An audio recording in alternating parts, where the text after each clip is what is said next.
ভূতনাথৰ দলকিত অবৈধ বেদখলকাৰীৰ বিৰুদ্ধে জিলা প্ৰশাসনৰ উচ্ছেদ অভিযান। কামৰূপ মহানগৰ জিলাৰ গুৱাহাটী ৰাজহ চক্ৰ অন্তৰ্গত ভূতনাথৰ দলকি নামৰ জলাশয়টোত চৰকাৰী মাটিত একাংশ বেদখলকাৰীয়ে অবৈধভাৱে ঘৰ-দুৱাৰ নিৰ্মাণ কৰি পৰিৱেশৰ প্ৰতি ভাবুকিৰ সৃষ্টি কৰি অহা অবৈধ বেদখলকাৰীৰ বিৰুদ্ধে জিলা প্ৰশাসনে এক উচ্ছেদ অভিযান চলায়।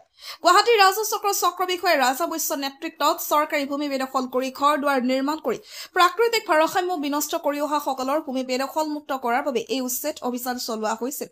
আনহাতে এই সন্দৰ্ভত জিলা প্ৰশাসনৰ সূত্ৰই সদৰি কৰা অনুসৰি প্ৰথম পৰ্যায়ত ৰাজহুৱা পথ নিৰ্মাণৰ বাবে মুকলি কৰাৰ বাবে এই উচ্ছেদ অভিযান চলোৱা হৈছে। ইফালে কেইবাটাও পৰিয়ালে উচ্ছেদৰ বিৰোধিতাৰে আদালতৰ কাষচাপত আদালতে সাময়িকভাৱে তেওঁলোকৰ বিৰুদ্ধে স্থগিতাদেশ দিছে।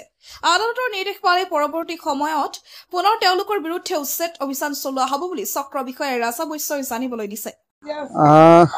আমি বহুতকে আমি এভিকশ্যন নটিচ আমি প্ৰদান কৰিছিলোঁ, কিন্তু তাৰে প্ৰায় 70-80% মানুহ কোৰ্টত গৈছে। কোৰ্টৰ পৰা তেওঁলোকে ষ্টে আনিছে।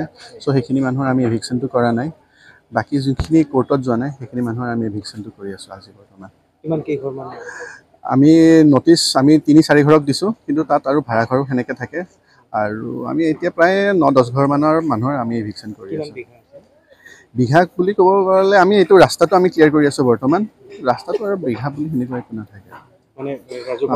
ৰাজহুৱা পথৰ কিছু কিছু ঠাইত 30 ফুট আছে ৰাস্তাটো, কিছু কিছু ঠাইত 25-26 ফুট সেনেকুৱা ৰাস্তাটো আছে। আৰু বিভিন্ন স্থানত আমি অলৰেডি নটিচ দিয়া আছে, সেইখিনি কোৰ্টত ছাবজুডিচ হৈ আছে। যেতিয়া কোৰ্টৰ পৰা আমাৰ এপ্ৰুভেল পাই যাওঁ, বাকীখিনি আমি এভিকশ্যন কৰি দিব পাৰিম। আজি প্ৰায় অকল পথটো আমি চাই আছোঁ।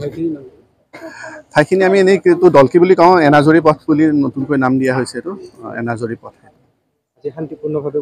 শান্তিপূৰ্ণভাৱে মানুহে কোঅপাৰেট কৰিছে, ভালকৈ চলি আছে।